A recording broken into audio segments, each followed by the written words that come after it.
When Marvel announced the Multiverse saga, many of us got excited because they could tell new and very creative stories. DC also joined the multiverse topic with The Flash, and even other franchises like Invincible touched on the subject. Even My Adventures with Superman explored the multiverse in season 1, but the results were not what we expected. Yeah, I know that No Way Home was epic, Across the Spider-Verse is a masterpiece, and I really enjoyed Deadpool and Wolverine, but that's not enough. Why not? Today in Mr. Headcannon, we'll explain the 3 reasons why the multiverse wasn't such a good idea in the first place. First reason.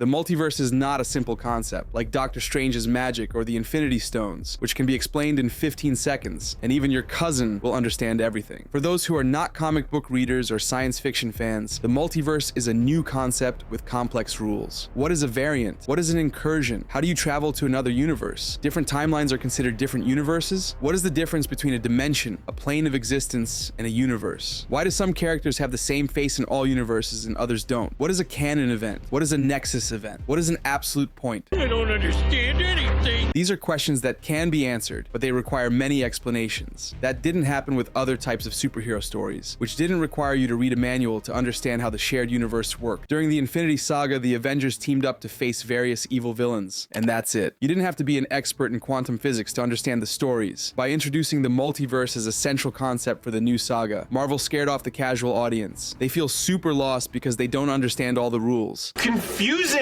Everyone got excited when Robert Downey Jr. announced he'd be back as Dr. Doom in Avengers 5, but it will be very difficult for Doomsday to have the same cultural impact as Infinity War and Endgame, even with Downey's return. Maybe that movie is packed with nostalgic cameos, but if your cousin and your uncle don't understand how the story works, then people are not going to be satisfied with the film. In the Infinity Saga, people only needed to know that there was a purple guy who wanted to wipe out half the universe with some magic rocks, but now they have to know more than 10 concepts just to follow the plot. And I know what you're thinking. Why should we care about the casual audience? The most important thing are the fans, right? Wrong. Despite the fact that these movies need the money from the casual audience to be profitable, it's not like the core fans understand everything either. In Loki season 1, we were told that each universe has a main timeline. In the 616 universe, a variant of Kang called it the sacred timeline. If changes are made that shouldn't be made, branches are created with variants of the characters from the sacred timeline. So far, so good. But in season 2, another Kang variant called Victor Timely says that the multiverse is expanding when branches of the sacred timeline are created. Wasn't that supposed to happen in one universe and the other universes were separate? These branches belong to the 616 universe, or are we seeing the entire multiverse at display? Is one of these branches the universe of Raimi's Spider-Man, or is that universe somewhere else? Does Loki's tree contain all the branches of the 616 universe, or all the universes in the entire multiverse? I'm so confused. Deadpool and Wolverine clarified some things, like the fact that there's only one TVA for the entire multiverse, or that every X-Men movie is set in the same universe. But Marvel also introduced some confusing elements in that movie. Agent Paradox explains that each universe has an anchor being, a character so vital to their universe that if they die, their universe dies too. But how does that work? Wolverine was the anchor being of Universe 10005, and once he died in Logan, his entire universe started decaying. But he was going to die at some point, even if he wasn't killed by an evil clone of his. Wolverine ages very slowly, thanks to his powers, but he's not immortal, so I guess his universe was going to die anyway. That doesn't make any sense. I'm sure we can find some explanation for all of this, but it's complicated and confusing. It also doesn't help that each company sets different rules for how the multiverse works. The explanation given in The Flash with the plate of noodles is quite good, but it has nothing to do with the multiverse seen in Invincible or the MCU, or in Rick and Morty. Second reason.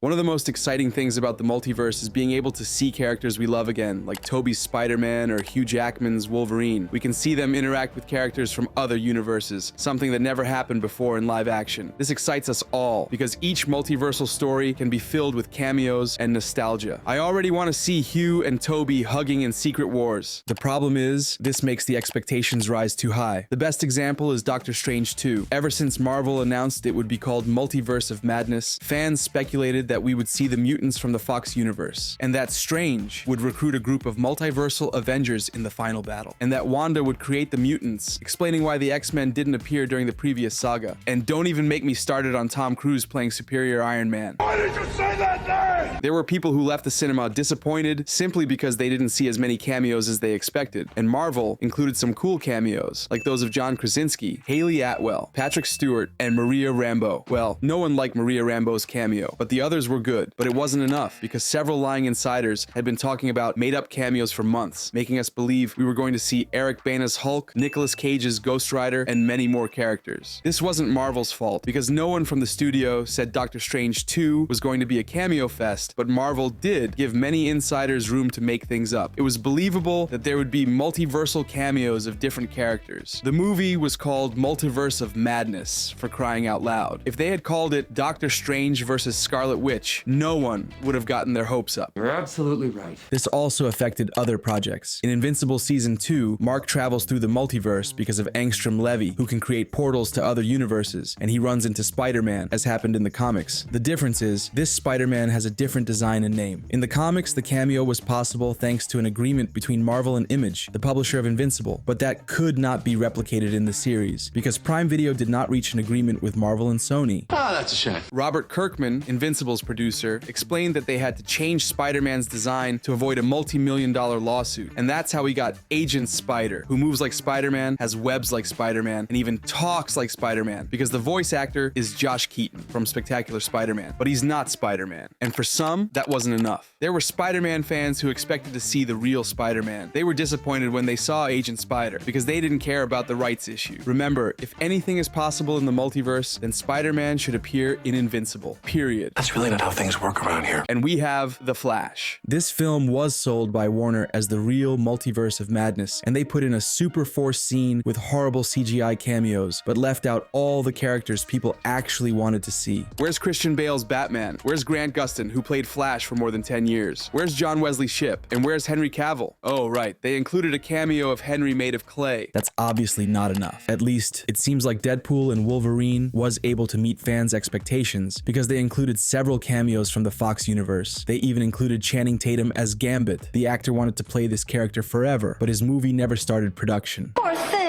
But where are the X-Men? I love the movie, but I would be lying if I said I wasn't expecting to see the original X-Men on screen again, now wearing comic-accurate costumes. Maybe Marvel is saving that for Secret Wars, but Deadpool and Wolverine works as a send-off to every movie that came out before the MCU. I get the feeling that if we didn't see them now, we never will. I enjoyed the movie anyway, but I was still waiting for a bit more. Third reason.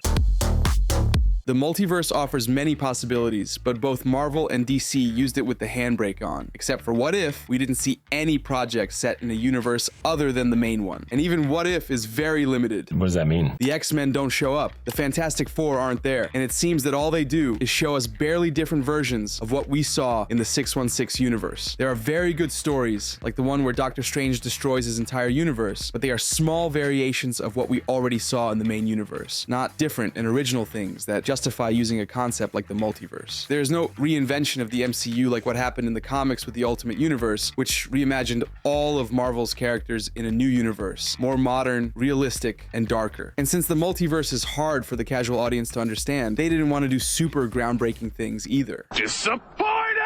And I know that technically Deadpool and Wolverine is set in a different universe because there is only one scene set in the 616 universe. But the thing is, Fox's universe is normal. If they didn't tell you it was a different universe, you wouldn't even realize because all the rules work exactly the same. It's like our universe in real life, just with superheroes. But there is one big exception. In Across the Spider-Verse, we do visit different universes, and each one has a completely different aesthetic. Spider-Gwen's universe changes color according to the character's emotions. Spider-Punk's has glitches, and there's a Lego universe. That movie used the multiverse correctly, exploring all its possibilities, but it's one film, just one. That's it? And that's not all. Superhero cinema inherited the worst of the comics, using the multiverse as an excuse to change the canon and justify reboots. We saw it in Morbius when Michael Keaton arrived in Sony's universe. He really shouldn't have traveled to any other universe. At the end of No Way Home, Doctor Strange made all the inhabitants of the 616 universe forget Peter Parker, and as a side effect, multiversal travelers returned to their home universes. Michael Keaton's Vulture was born in the 616 universe and was in the 616, so he should have stayed in that universe. But no, Sony made him travel because they wanted that character to meet Morbius and form a team of supervillains that are not actual supervillains. That's the stupidest idea I ever heard. Marvel is going to do something similar, but with more grace. We all expect them to use Secret Wars as a soft reboot, changing the actors who are already old and bringing back Iron Man and Captain America into the 616 universe, played by new actors. It's similar to what happened in the comics, where Marvel used Secret Wars to merge all its universes, eliminate the Ultimate Universe, which wasn't selling well at the time, and bring Miles Morales and the Maker into the main universe. But wait, what's wrong with that? Instead of being a concept that can be used to tell interesting stories, the multiverse becomes an excuse to fix continuity problems. It's something that's been happening in comics since the 80s, when DC published Crisis on Infinite Earths to fix the canon. The event in itself is good, but it's still an editorial excuse to correct all the contradictions the DC multiverse had. That's just lazy writing. The Flash was supposed to work the same way for the DCU. One of the many ideas for the film was for Flash to accidentally reset the entire universe in the third act. Michael Keaton was going to replace Ben Affleck as Batman, and Supergirl was going to replace Henry Cavill's Superman. They didn't do it in the end because James Gunn decided to reboot everything without keeping these actors. But they filmed scenes with Michael Keaton and Sasha Calle in the main universe, so the idea was there. Of course, it's not like everything about the multiverse is bad. Marvel is finally using it in a creative way, bringing Robert Downey Jr. back as Dr. Doom. I know this was controversial for some, but I believe it was one of the best decisions Kevin Feige has made since he became president of Marvel Studios. We explain why in this video over here. Bye.